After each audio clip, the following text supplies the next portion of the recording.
Hi everyone. आज हम बात करने वाले हैं एक ऐसे मिस्टीरियस पजल और सीक्रेट सोसाइटी के बारे में जो इंटरनेट पर चर्चा में है, जिसका नेम है सिकाडा 3301। तो अगर आप हमारे चैनल को सब्सक्राइब नहीं किया है तो आप सब्सक्राइब कर लीजिए। तो चलिए वीडियो को स्टार्ट करते हैं और इस गेम के बारे में या इस पजल के बारे में और डिटेल में जानते हैं। चलिए वीडियो को स्टार्ट करते हैं। चलिए सबसे पहले बात कर लेते हैं कि ये सिकाडा 3301 आखिर में है क्या। देखिए, सिकाडा 3301 एक सीक्रेट ऑर्गेनाइजेशन है जो हर साल इंटरनेट पर चैलेंजिंग पजल्स और कोड्स पब्लिश करती है। ये ऑर्गेनाइजेशन अपने मेंबर्स को ढूंढने और सिलेक्ट करने के लिए ये पजल क्रिएट करती है। मेंबर्स को ढूंढने का मतलब यहाँ पर ये है कि इनको ऐसे लोगों की तलाश होती है जो जिनका माइंड बहुत ही ज़्यादा शार्प होता है, और जो लोग इनका पजल सॉल्व कर लेते हैं वो इनके मेंबर्स बन जाते हैं। इनका पजल इतना ज़्यादा टफ होता है कि एक नॉर्मल माइंड का इंसान उसको सॉल्व नहीं कर पाता है। इसीलिए इनको एक ऐसे इंसान की ज़रूरत होती है जिसका माइंड बहुत ही ज़्यादा शार्प होता है, जो नेक्स्ट लेवल पर उसका माइंड चलता है, बहुत ही ज़्यादा दिमाग से वो तेज़ होता है।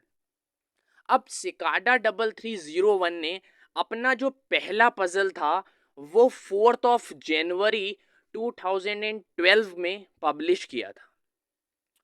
एक इमेज इंटरनेट पर आई। इस इमेज में कुछ टेक्स्ट था जिससे एक क्रिप्टोग्राफिक टेक्निक से डिकोड किया जा सकता था। इस डिकोडेड टेक्स्ट ने लोगों को एक यूआरएल दिया जहां पर और पजल्स और चैलेंजेस थे। अब क्या चैलेंजेस थे? सिकाडा 3301 के पजल्स और चैलेंजेस किसी भी नॉर्मल पर्सन के लिए मुश्किल होते हैं। इनमें क्रिप्टोग्राफी, स्टिग्नोग्राफी स्टिग्नोग्राफी का मतलब होता है हिडन मैसेज को डिकोड करने की टेक्निक। अगर आपको स्टिग्नोग्राफी के बारे में जानना है तो मैंने एक वीडियो काफ़ी पहले बना रखी है, उसको आप देख सकते हैं। और लिटरली रिफरेंस का यूज़ होता है। पजल्स की कॉम्प्लेक्सिटी आगे बढ़ती जाती है, और जितना ज़्यादा पजल्स आप सॉल्व करते हैं उतना ही मुश्किल और कॉम्प्लेक्स नेक्स्ट पजल आता है। अब किसने इसको सॉल्व किया है उसके बारे में बात कर लेते हैं। हर साल हजारों की तादाद में वर्ल्ड वाइड इन पजल को पार्टिसिपेट करते हैं लोग। उनमें से कुछ ही लोग चैलेंजेस को सक्सेसफुल सॉल्व कर पाते हैं, जिसका नेम जैसे कि लिबर प्राइमस, एक सिकाडा 3301 एक डॉक्यूमेंट है, उस तक पहुंचते हैं। विनर्स को एक इनविटेशन मिलता है, लेकिन इस इनविटेशन का कोई भी ऑफिशियल यूज़ या पर्पस अब तक नहीं पता है। एक लिबर प्रीमस एक सिकाडा 3301 का एक डॉक्यूमेंट है। आप उस डॉक्यूमेंट तक पहुंचते हैं अगर आपने जो पीछे के जो पजल्स हैं उसको अगर आपने सॉल्व कर लिया है। लेकिन इस इनविटेशन का जो यूज़ है वो अभी तक नहीं पता है कि इसका क्या यूज़ है, क्या पर्पज़ है। अब अगर मैं पर्पस की बात करूं तो सिकाडा 3301 का जो एक्चुअल पर्पस है वो अब तक एक मिस्ट्री है। कुछ लोग समझते हैं कि ये एक सीक्रेट या सेक्रेटिव थिंक टैंक हो सकता है जो इंटेलेक्चुअल लोगों को ढूंढकर उनका टैलेंट टेस्ट करती है। दूसरे थ्योरीज के मुताबिक ये किसी गवर्नमेंट एजेंसी या इंटेलिजेंस ऑर्गेनाइजेशन का प्रोजेक्ट भी हो सकता है। अब डिसअपियरेंस की बात कर लेते हैं। सिकाडा 3301 की एक्टिविटीज़ एब्रप्टली बंद हो गई। कब बंद हो गई? 2014 में।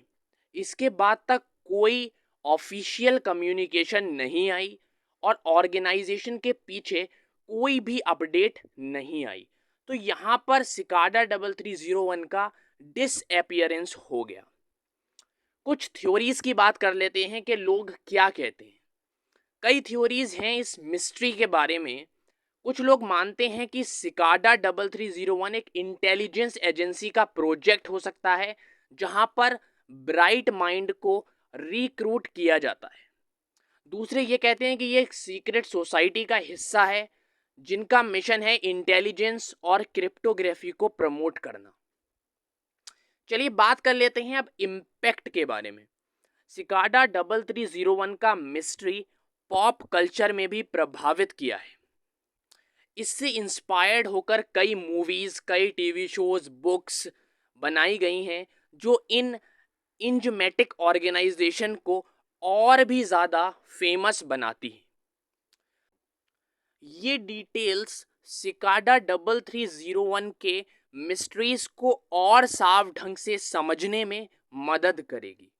लेकिन याद रहे, इस मिस्ट्री का राज अब तक हल नहीं हुआ है और कुछ भी कंफर्म नहीं है कि ये मिस्ट्रीज ऑर्गेनाइजेशन के पीछे छुपे राज हमेशा एक चुनौती बने रहेंगे। और किसी को भी अभी तक ये नहीं पता है कि इस सिकाडा 3301 के पीछे कौन आदमी था, किसने ये पब्लिश करा और कैसे ये डिसअपियर हो गया और आखिर में इसका पर्पस क्या था। अभी तक ये भी नहीं पता चला है कि कौन कौन लोग ऐसे हैं जिसने इसमें पार्टिसिपेट किया है या फिर जिसने इसको सक्सेसफुली सॉल्व किया है। क्योंकि कहीं पर भी इंटरनेट पर अगर आप आर्टिकल देखोगे तो किसी का भी नेम नहीं लिखा होगा कि भाई इस बंदे ने पजल को सॉल्व किया है।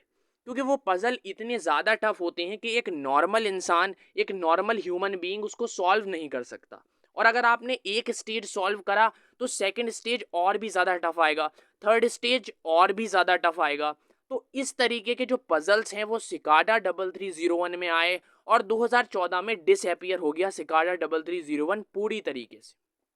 तो अगर आपको ये वीडियो अच्छी लगी हो तो वीडियो को लाइक कर देना, हमारे चैनल को सब्सक्राइब कर देना। मशीन लर्निंग, एथिकल हैकिंग और भी काफ़ी ज़्यादा क्रिप्टोग्राफी से रिलेटेड वीडियोस देखने के लिए आप हमारे चैनल को विजिट कर सकते हैं। Thank you so much for watching this video.